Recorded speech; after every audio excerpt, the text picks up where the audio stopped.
Punjab assembly का तो ऐलान हो गया, अब ये खैबर पख्तूनख्वा की असेंबली से मुताल्लिक क्या टाइमलाइन है आपके पास? उसका ऐलान कब तक मुतवक्किल है? बिस्मिल्लाहिर्रहमानिर्रहीम।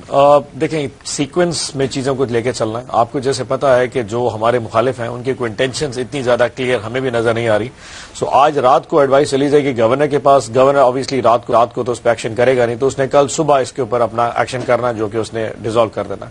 कल जैसे डिसॉल्व करेगा तो कल रात को नहीं तो परसों सुबह गवर्नर केपी के जो सीएम केपी के वो अपनी असम्बली मूव कर देंगे, और फिर आहिस्ता आहिस्ता जो तीसरा लाएमल है वो ऑफकोर्स फिर नेशनल असम्बली का आएगा, और फिर नेशनल असम्बली के बाद फिर और भी बहुत सीक्वेंस ऑफ इवेंट्स है।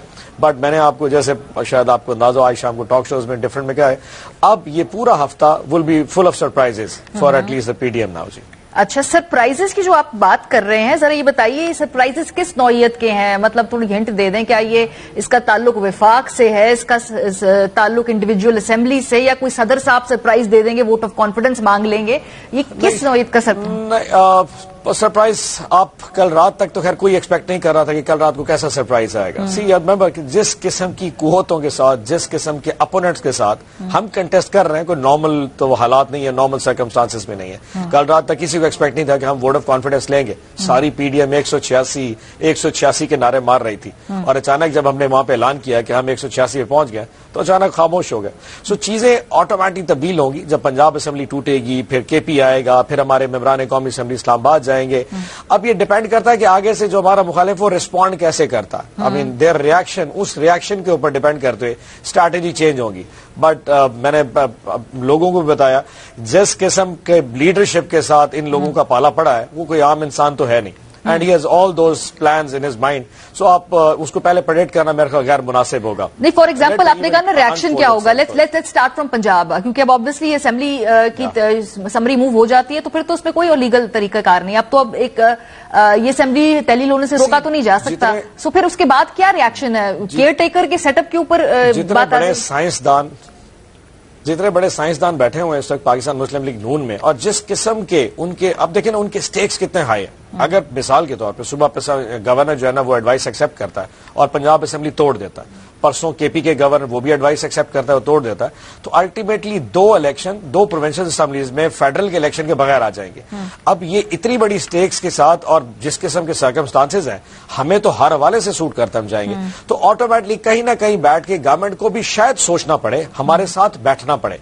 वो अगर इसके रिएक्शन में कहीं हमारे साथ बात करते हैं तो चीजें फिर उस हिसाब से चलेंगी, और अगर नहीं करते हो बात इलेक्शन की, सिर्फ 2 प्रोविंशियल असेंबली इलेक्शन में जाएंगी, फिर उस हिसाब से चीजों को, बट ये डे टू डे मैटर्स है। लेकिन मतलब उनका रिएक्शन तो कौन साहब आ गया है। अभी मैं मलिक अहमद खान साहब को भी सुन रही थी, और उनका प्रिंसिपल स्टांस है जी, वो कहते हैं राइट नाउ कि जहां जहां असेंबली तहलील होगी वहां वहां हम इलेक्शन कराएंगे, यानी कि केपी और पंजाब के अंदर इलेक्शन कराएंगे, विफाक में वो हुकूमत कायम रखेंगे। अभी तक उनका ये स्टांस है ऑफिशियली।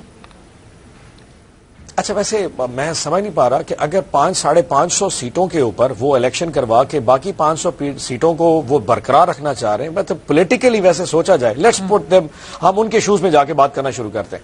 मतलब 550 सीटों पे जाके इलेक्शन हो रहा और बाकी वफाक पे ना हो रहा, तो क्या एक्सपेक्ट कर रहे हैं कि अवाम उनके साथ आएंगे? जिस किस्म के क्राइसिस इस वक्त पाकिस्तान में चल रहे हैं, चाहे वो इकॉनमी है, चाहे वो आटा है, चाहे वो डॉलर्स है, आपकी इम्पोर्ट्स हैं, आपकी एलसीज है, एक प्रेशर जो पूरा इकॉनमी पे है, क्या वो सस्टेन करने के, मैं तो यकीन जानिए, मुझे तो खान साहब की बात सुन के बाजू का मैं खुद सोचता हूं कि सच अ सॉफ्ट हार्ट इज, कि वो सोचते हैं कि यार इस पूरी पोजीशन में अगर गवर्नमेंट समझती है कि कहीं बात हो सकती है तो हम सोच सकते हैं, बट हैविंग सेड दैट अगर समझते हैं कि पंजाब के 2 इंतखाबात पंजाब और केपी के बगैर फेडरल के वो अफोर्ड कर सकते हैं, तो हम तो बिल्कुल रेडी हैं। सो मच सो कि आप ये भी एक्सपेक्ट करें, हमने तो अपने पार्लिमानी बोर्ड की जो टिकट्स के जो प्लान्स हैं वो भी मुकम्मल कर रही है। अच्छा। हम तो ऑल आउट इस वक्त जाने को तैयार है, अगर that's the way they want it, फिर ऐसे ही होगा शायद फिर। अच्छा, ये जो आर्टिकल 224 है आइन का, उसके मुताबिक जो केयर टेकर सेटअप है, अब वो भी तो बनना है ना पंजाब के अंदर और केपी के अंदर भी, जैसे कि आप, और अगर वो नहीं बना पाते आप तो फिर इलेक्शन कमीशन पे बात जाएगी, और इलेक्शन कमीशन के बारे में कोई नए ख्यालात आपके हैं नहीं, ट्रस्ट डेफिसिट है, तो फिर तो इलेक्शन कमीशन जो है वो केयर टेकर सेटअप, फिर उसमें भी फटा पड़ जाएगा फिर। अच्छा एक बात बताओ, ये जो केयर टेकर सेटअप होता है वैसे तो बेसिकली तकरीबन बहुत ही कमजोर सेटअप होता है, कोई इतने कोई डाढ़े किस्म के लोग होते नहीं कि जिसके लिए हम इतना स्केप्टिकल हो जाए कि ये लोग आके को हमारे साथ ये करेंगे। तो पहले तो ऑपोजिशन लीडर और जो सीएम है जहां भी दोनों प्रोविंसेस के, वो आपस में बैठ के बात कर लेंगे, 3 नाम उधर से आ जाएंगे और आई एम श्योर कि नॉर्मली जुडिशरी के नाम होते हैं, ये ज्यादातर नाम जुडिशरी के होते हैं और बहुत सारे ऐसे हमारे अदलिया में ऐसे नाम है जिसके ऊपर इत्तेफाक पैदा होना कोई इतना बड़ा इशू नहीं होगा।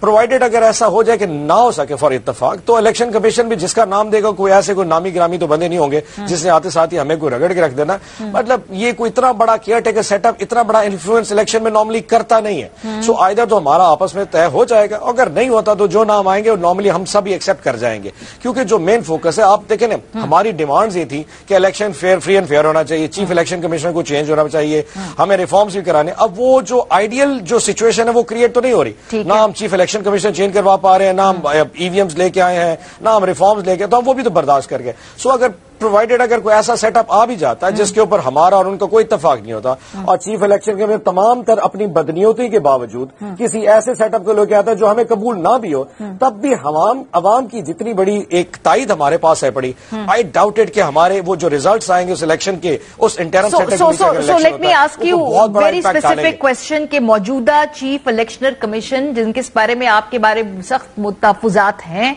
उनको आप तब्दील नहीं करा पाए और बड़ी सख्त जबान खान साहब उनके हवाले से इस्तेमाल करते रहे हैं, लेकिन इस केयर टेकर सेटअप के लिए आप लोग उनके साथ चलने को, उनकी निगरानी में इलेक्शन होने को, इस केयर टेकर सेटअप बनने को तैयार है पाकिस्तान तहरीक इंसाफ, कोई इतराज नहीं होना। Yes and reason I tell you why कि जब 16 जुलाई को हमारे प्रोविंशियल असेंबली के इलेक्शन हुए थे, जो 20 लोग हमें लौटे, हमें जो छोड़ के गए थे, जो हमारे गद्दार थे, जब वो इलेक्शन कराया गया था उस वक्त तो सिचुएशन इससे भी ज्यादा बुरी थी। उस वक्त आपको याद हो हमजा की हुकूमत थी और यही चीफ इलेक्शन कमीशन बैठा था और जो बाकी मुक्तदर जो कुव्वतें थी उनके भी ऑनस्लॉट जारी थी। तब भी तो हम उस वक्त अपना 25 में से 20 सीटें जीत गए थे, सॉरी 20 में से 15 सीटें जीत गए थे। 16 अक्टूबर को अलबत्ता हमजा की गवर्नमेंट कोई नहीं थी, लेकिन पूरे पाकिस्तान में इलेक्शन हुआ था, लेकिन उसकी जो एक नौयत थी वो ये थी कि हर सीट के ऊपर इमरान खान साहब खुद लड़ रहे थे। लोगों को पता था इमरान खान साहब ने हल्फ नहीं उठाना, लोगों को पता है कि ये हमारा वहां उस हल्के से उनका कोई ताल्लुक नहीं, और जो सीटें सिलेक्ट की गई थी वो सबसे ज्यादा हमारी कमजोर सीटें थी इनके मुताबिक। इन्होंने रिजल्ट्स देखे थे कि पीडीएम नंबर काउंट करके पीटीआई के सबसे कम वोट कहां बनते हैं, जहां नैरो मार्जिन है, वहां भी तो हम जीत गए थे इसी चीफ इलेक्शन कमीशन। तो अगर ये तमाम तर चीजें, मतलब आप सारी पजल को एडजस्ट करें, यही चीफ इलेक्शन कमीशन बैठता है, यही इलेक्शन कमीशन आता है, इंटरम सेटअप हमारी मर्जी का नहीं आता, इनकी मर्जी का आता है। एक चीज जो हमारी फेवर में वो है कि अवाम की ताईद, अवाम की जो इस वक्त पॉपुलैरिटी अवाम में खान साहब की जो है, उसका इतना बड़ी ऑनस्लॉट शायद किसी भी सेटअप के लिए, अगर वो चाहे कि उसको चेंज करना चाहे, कम से कम 10,000 पर्चियों से वो चेंज नहीं कर पाएगा। डिफरेंस इतना बड़ा हो गया कि 10,000 पर्ची किसी प्रोविंशियल असेंबली के इलेक्शन में रिजल्ट चेंज करने के लिए डाल भी दी जाए, उसका इम्पैक्ट भी नहीं आएगा। अवाम आर वे टू फार, हमारी सोच से ज्यादा। ठीक है, सो आप कह रहे हैं कि